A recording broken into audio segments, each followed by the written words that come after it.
L'any 2011 ha tingut un comportament molt variable al sector turístic i si bé els conflictes del nord d'Àfrica han atret turistes durant alguns períodes, el mal temps ha comportat desgavells en altres mesos.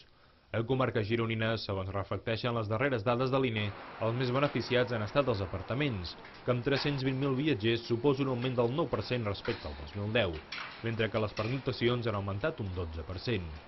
La majoria de les estades en apartaments han estat a la Costa Brava, que és líder a Catalunya i vuitena de tot l'estat en aquest tipus d'establiments. També han augmentat el nombre de pernoctacions als càmpings gironins, en concret un 3%, mentre que segons l'Institut Nacional d'Estadística també han pujat però menys el nombre de viatgers, arribant fins a superar el milió, amb un grau d'ocupació mitjana del total de parcel·les de prop del 36,5%. No només és el sector que acull més turistes a la Costa Brava, sinó que més els càmpings d'aquestes zones són líders al conjunt de l'estat en nombre de pernoctacions.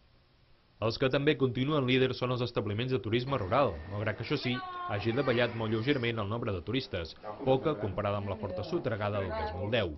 El que sí que ha pujat és el nombre de pernoctacions, en concret un 4,4%.